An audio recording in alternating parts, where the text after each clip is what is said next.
Benjamin West and his cat Grimalkin. We are on chapter 9, The Scratchings of Little Ben. The next day, Benjamin put his earth colors and his indigo blue away. Beside them, he laid the duck feathers, the wooden paddle, and the reed pen. I don't care a fig about color, he pretended to Grimalkin that afternoon when chores were done. It was a day late in November. Outside, the wind howled and sent the inn signboard creaking on its hinges. All was cozy within the low-ceilinged kitchen. Mama was at the loom, Hannah at the churn. Grimalkin gazed up at Benjamin with searching eyes. Then he hooked his forepaw around Benjamin's wrist and drew him down so that the boy and the cat were looking eye to eye. "What is it, Kitling?" asked Benjamin. "Would thee like to sit for thy portrait? But mind thee, it will be in charcoal, black as thy fur." Grimalkin gave an affectionate lick to Benjamin's hand. Then he whisked softly over to the hearth. There he put all four paws closely together, sat down on his haunches, curved his tail closely about his feet, and smiled the way cats will. "Never was there another cat so understanding," laughed Benjamin. "Now if thee can just hold still, Grimalkin."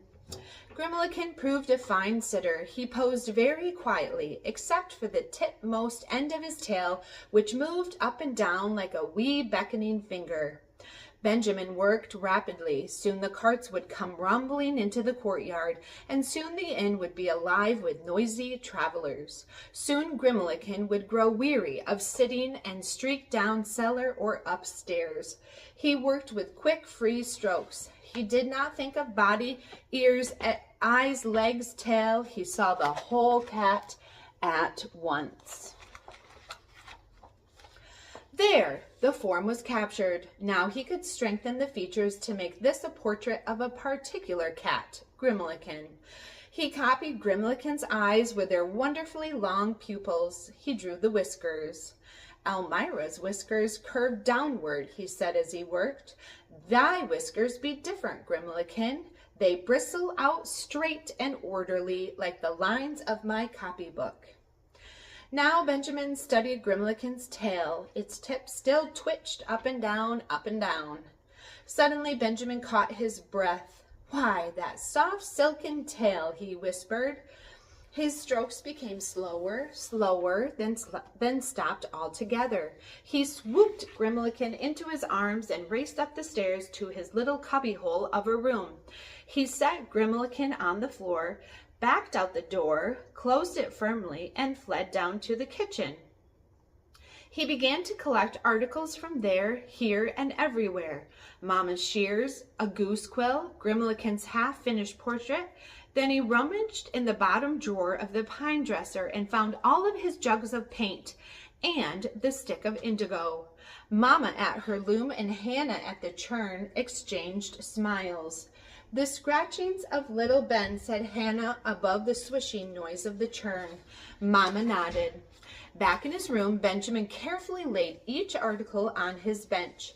As the pair of shears clattered against the paint jugs, Grimalkin whisked up the bedpost. Once as a kitten, he had his ear nipped by that very same pair of shears. One of the grown-ups had been cutting a cocklebur out of his fur and had accidentally pinched his ear. "I recall the accident too," said Benjamin comfortingly. "It shall not happen again, I promise thee." Grimalkin leaped down onto the coverlet, and in that little instant Benjamin laid hold of him. The fur on Grimalkin's back and tail bristled in fear. "Why, how nice of thee to bristle up!" exclaimed Benjamin. "I can cut thy hair easily now." And indeed he did. He cut the tapering hairs at the very tip of Grimalkin's tail. "See, it didn't hurt thee a bit," murmured Benjamin as he tied the little bundle together with one of his own long hairs. Then he fixed it up in the goose quill. "How soft and silky," he whispered as he brushed the hairs across his hand. "A camel's shaky coat would not be near so fine." Twilight was closing in. Benjamin moved his bench closer to the window. He poured some of the thick yellow earth paint into a mussel shell, added a few drops of indigo blue, and stirred the mixture vigorously. Then he dabbed a sample of the color on his hand and held it up to Grimalkin's eyes. "It needs a mite more of the yellow," he said. His heart beat fast. The color matched now. He brought the drawing board close to the light. With his new hair pencil, he painted the eyes a clear green. The color did not spread. It did not spatter or spill. It went on so smoothly that not a single hairline showed. The picture in Benjamin's hand trembled as he turned it around and faced it to the looking glass. Next, he lifted Grimalkin and held the portrait and the cat side by side. "Alike as a pair of boots," he laughed. Then his face sobered.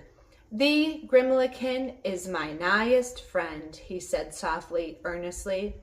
"When I am an old man with white curls, I shall remember how thee furnished my paintbrush." And as he pressed his head close against Grimalkin's, you can see his tail there is missing some of its fur.